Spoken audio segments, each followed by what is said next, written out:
Hello. അപ്പോൾ ഇന്നത്തെ ദിവസത്തിന് രണ്ട് പ്രത്യേകതകളുണ്ട്. ഒന്ന് അമ്മയുടെ ബർത്ത്ഡേ ആണ്, മറ്റൊന്ന് എൻ്റെ പീരീഡ്സ് ഡേ ആയിരുന്നു. ഭയങ്കര ക്ഷീണമായിരുന്നു കേട്ടോ ഇന്ന്. ഞാൻ ഫുൾ ടൈം കിടപ്പ് തന്നെയായിരുന്നു. അപ്പോൾ രാത്രിയിൽ ഒന്ന് എഴുന്നേറ്റപ്പോൾ ഞങ്ങൾ വിചാരിച്ചു എന്നാൽ ഒന്ന് പുറത്തുപോയി ഫുഡ് കഴിക്കാമെന്ന്. ഇപ്പോൾ കുറച്ച് വർഷങ്ങളായിട്ട് ആരുടെയും ലൈഫിൽ ബർത്ത്ഡേക്ക് അങ്ങനെ കേക്ക് കിട്ടിങ്ങോ കാര്യങ്ങളോ ഒന്നുമില്ല. നമ്മളെപ്പോഴും പുറത്ത് എവിടെയെങ്കിലും പോയി ഫുഡ് കഴിക്കാറാണ് പതിവ്. പ്രത്യേകിച്ച് ബർത്ത്ഡേ ബേബിക്ക് ഏറ്റവും ഇഷ്ടമുള്ള സ്പോട്ട് ഏതാണോ ആ ഒരു റെസ്റ്റോറൻറ്റിൽ പോയി ഫുഡ് കഴിക്കും. അപ്പോൾ അമ്മ കൂടുതലും വെജിറ്റേറിയൻ ആണ്. അമ്മയ്ക്ക് വെജിറ്റേറിയൻ ഫുഡാണ് കുറച്ചുകൂടെ താല്പര്യം. അപ്പോൾ നമ്മൾ ശരവണ ഭവനിലാണ് വന്നത്. ഞങ്ങൾ സ്ഥിരം വരുന്ന ഒരു റെസ്റ്റോറൻ്റ് ആകട്ടോ. നമ്മൾ അമ്പലത്തിലൊക്കെ പോയിട്ട് എപ്പോഴും ഇവിടെ വന്നിട്ട് മസാല ദോശയോ നെയ് റോസ്റ്റോ അങ്ങനെ എന്തെങ്കിലും ഒന്ന് കഴിക്കാറുണ്ട്. അപ്പോൾ ഞങ്ങളങ്ങനെ ഇവിടെ വന്നിരിക്കുകയാണ്.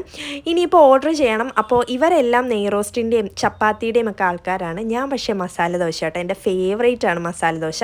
അപ്പോൾ ഞാൻ എപ്പോഴും ഇവിടെ വന്നു കഴിഞ്ഞാൽ മസാല ദോശ മാത്രമേ കഴിക്കാറുള്ളൂ. വേറൊന്നും പുതിയതുപോലും ട്രൈ ചെയ്ത്, അതായത് പുതിയ ഡിഷൊന്നും ട്രൈ ചെയ്ത് ഞാൻ അങ്ങനെ നോക്കാറില്ല. കാരണം എനിക്ക് ഇവരുടെ മസാല ദോശ ഭയങ്കര ഇഷ്ടമാണ്.